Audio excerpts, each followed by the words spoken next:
This is Research Like a Pro, episode 38, Connecting with Ancestry DNA Cousin Matches. Welcome to Research Like a Pro, a genealogy podcast about taking your research to the next level, hosted by Nicole Dyer and Diana Elder, accredited genealogy professional.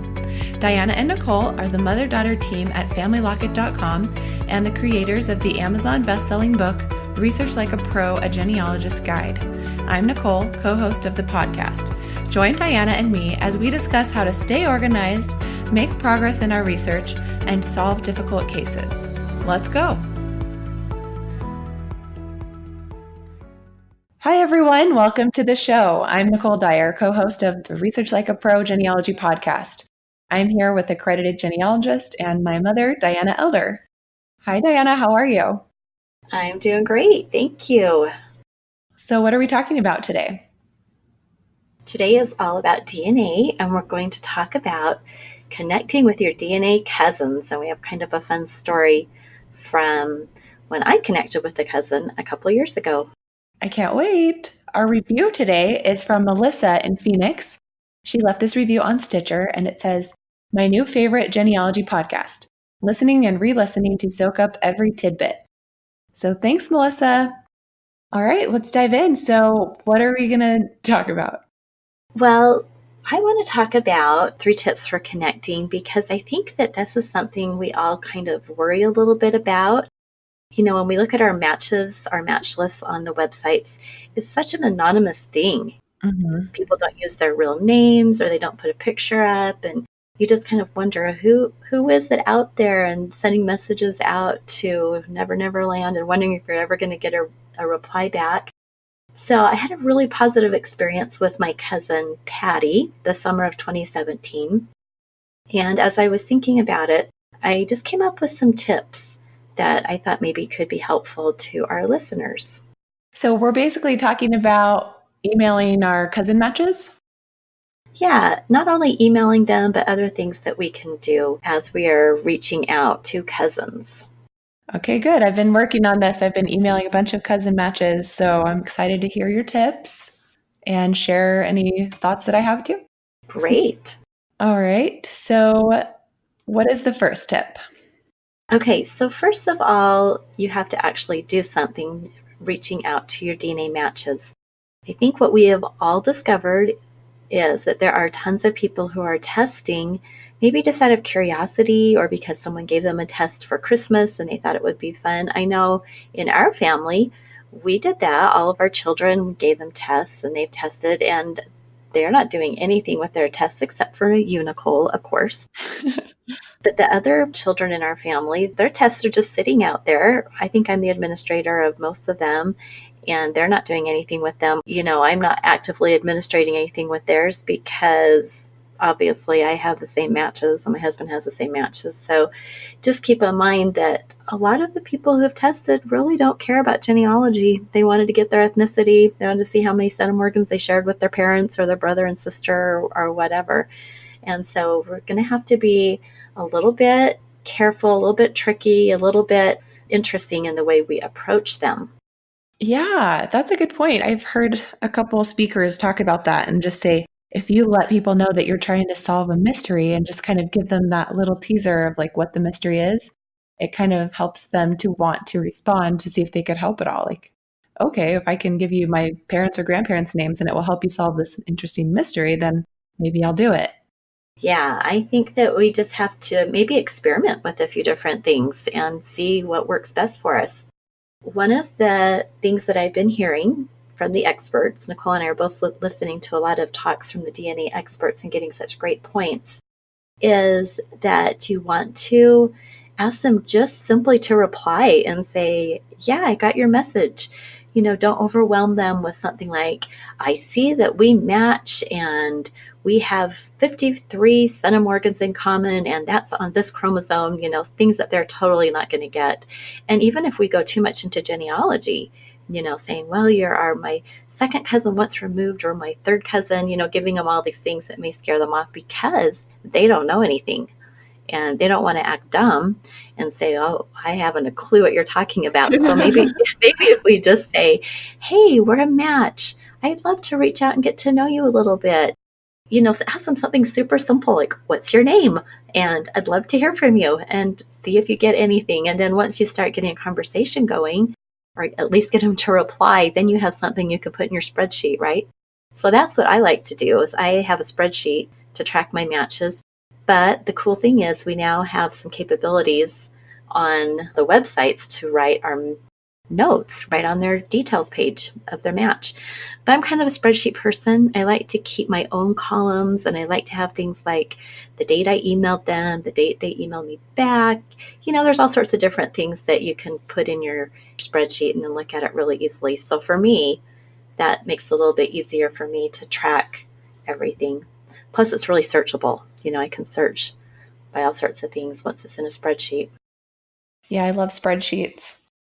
Well, we've given you a bunch of ideas for contacting your cousins, but here is a form letter that our genetic genealogist Robin shared on the blog that she uses every time she contacts one of her matches. So I'll just read that. She says, Ancestry DNA, or insert whatever company here, says that we share 5 centimorgans or 20 centimorgans, whatever, insert how many centimorgans of DNA. That puts us in the range of second to third cousins. I would love to connect with you and figure out our common ancestor. I have family history information that I would love to share with you. You can contact me through the Ancestry DNA messaging system or via email at insert your email address here. I look forward to hearing from you. So that was a great little idea of something simple that you can say, and it gives them a simple way to respond and just say hi. I look forward to hearing from you. I just want to connect with you and figure out our common ancestor. I have something to share with you. I think that's really key. The idea that maybe we can share something, not just taking. We're going to give you something back. If you reply to us, we're going to give you something. I think anything to pique their interest. What I would recommend is maybe do a Google Doc and write up a few different little paragraphs, and then maybe just try some experiments. Send them out, keep tracking your spreadsheet, and say, okay, I tried number 1, got no responses. I tried number 2, got some responses. See what's working with people, how they will respond to you. So I think that's something I'm going to try. I haven't tried that, but I really, just thinking off the top of my head, think that might be a really fun idea, because honestly, when you're in the moment, you're writing that message. If you're like me, you're always like, what was I going to say? I knew I had a really good idea of what I was going to say, but I can't remember what it is. So if I have a Google Doc and I already have some specific little messages, that would make it really easy, especially when we have so many new people coming up in our matches all the time. Every time I look at my DNA on Ancestry or my heritage, there's another match. Anything to simplify and make this process faster and easier. I had an email back from one of my cousin matches on Y-DNA, and his tree wasn't available. So I just asked him for his family tree and told him a little bit of the mystery that I was trying to solve, which was that none of the Y-DNA matches shared the same surname. And he responded and said, I am so confused about the results of my DNA testing that I probably need help understanding them. And he told me a little bit about what he had done so far. And so I'm actually going to be talking with him on the phone soon. And I don't know if that's because I put professional genealogist in my byline when I said from Nicole Dyer, professional genealogist. I just thought I would try adding that in. And so I thought that was interesting, that he responded and said, can you just help me understand this? That is great. I would love to know what you said in your message. That's something that would be really interesting, that you might want to save your message, because Right. Obviously you did something right in that message that got him to connect with you. Yeah. And he was confused. And so he wanted to see if I could help him. Yeah, that's great. How exciting. Well, let's go to my case study, my story. And keep in mind, this was 2017, so almost 2 years ago. And I had gotten ambitious and decided I was going to send messages out to all my closest matches. I was looking at second or third cousins. And second and third cousins are great because you can figure out who your common ancestors are. And it's not a huge list. You have a certain amount, and this is what I sent them. I said, hi, I see you are a very close match on my paternal line and wanted to touch base to see how we're related. My Schultz line has these surnames: Harris, Royston, Fraser, Briscoe, Welch, Weatherford, and Eisenhower. So notice that I didn't really offer anything. I just wanted to see how we were related. probably because it wasn't a super great message, I only heard back from a small fraction of those. But I did get one that responded back, and it was my cousin Patty. And I was so excited because my dad had passed away about 6 years previous to me sending out all these messages. And I'd been feeling just kind of sad, kind of out of touch with that side of the family, just missing that connection with my Schultz relatives. And I wasn't close with any of these second cousins. I didn't really know anybody in that family. They were all out of California. We were up in Idaho. I'd maybe visited with them just like once when I was a little girl, just didn't have any connections. So you recognized her name and knew who she was, or did you not know who she was until she responded? Oh, I had no idea who she was because she was using one of those names on Ancestry where you can't tell who it is. Okay. It was just like absolutely no clues. I just sent out all this generic message to all these generic cousins. And then she sent me the following message. She said, "Yes, hi, Diana. Yes, the Royston and Eisenhower are very familiar names. My grandmother was a Schultz, and her parents were William Houston Schultz and Dora Algie Royston. I've just returned from a trip to California where I visited several Schultz cousins. How are you related? Let me know. Patty." Well, I was really excited because not only did I see that those were my great-grandparents also, this was a real connection. I was just so thrilled that she had been visiting other Schultz cousins in California and she wanted to connect. It was super exciting. Mm-hmm. So we did figure out our connection pretty quickly. And I think that the thing that happened was she told me who her grandmother was, and her grandmother was Lola. And thanks to my dad and his letters to all the family and keeping all that information, and I had entered it all into our genealogy database, I actually found Patty right in my database, because in your own personal genealogy software, you can have living people. And so I went to Lola, and then I looked at her descendants, and there was Patty. So it was really cool because very, very quickly I was able to find her. That's so great. So this is a really good tip. So this is actually tip number 2, which is to discover your connection. So basically you're saying that we should put all of our information that we discover about how we're related to these cousins who are living into our database, such as Roots Magic or Legacy, or even a private ancestry tree. Or a public ancestry tree, because even public ancestry trees keep living people's information private. Yeah, absolutely. It's hard for us to keep track of all of these relationships, but that's what this genealogy software does for us. That's why they created the trees, so that we don't have to keep track of them all. We can put the information into the tree or the online tree and have that keep it for us.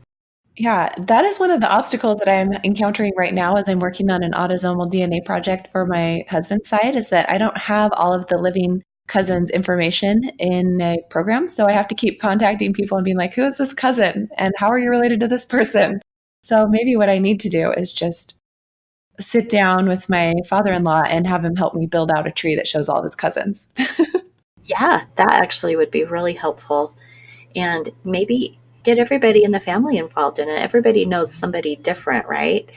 And if you're lucky, maybe you can find a great aunt or somebody who's already done that, and will share that information with you. Because that's kind of a thing I think back in the day people would do.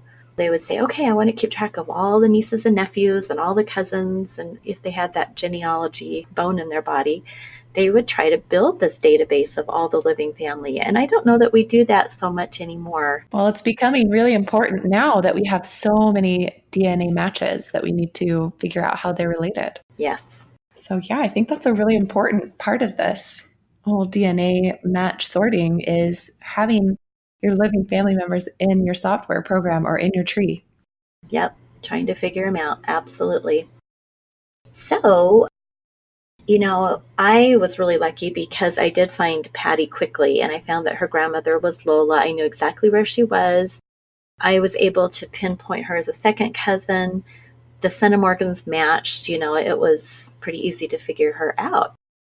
But, once I did that, I didn't want to just stop there, because remember, I was kind of feeling like I wanted to connect more with this side of the family. And so it was pretty cool because we started emailing back and forth. And I had started writing blog posts for Family Locket. And of course, I'm always using the Roystons as my example. And I had just finished my 4-generation research report for accreditation. And it was about our mutual great grandmother, Dora Algie Royston. So this was Patty's family as well. And I sent her my report, and she was so excited that I had done all this research on the family and invited her to view it. So she responded, because I had shared that she had family photos and family group records to share with me. And here's the exciting part. She was coming to Utah to visit, and she wanted to come meet me and have lunch. So I invited her and her husband to come to my home, and I got out all my scrapbooks and photo albums, and then she brought her collection of photo albums. And I have a little flip pal scanner. So right then and there, I was able to get that out and scan all the photos that she brought, which was super cool. I love that. I would have probably just had to get out my phone, and I would have done that with my phone. But it's great that you had the flip pal scanner. It would be like very scary to let those out of your sight because you never know if you're going to see them again. So true. And you're right. With our phones, we can basically, we can kind of do the same thing. So I would just had my scanner there. I was able to do it from there. But here's the really cool thing that I found out. Like I mentioned, I'd been doing this 4-generation project. And as part of that, I sent for the death certificate of my great-grandfather, William Houston Schultz, who was married to Dora Algie. And when I got the death certificate, the cause of death was gunshot wound to the head. And when I read it, I was like, oh my word, was this self-inflicted? And I called my mom, and she said, oh yeah, Grandpa Schultz did shoot himself in the head. And I was absolutely appalled. Nobody told me this. All those years doing family history, my dad never mentioned this. And I'm sure it was just painful. And I had so many questions, and he has passed on. I couldn't ask him the circumstances.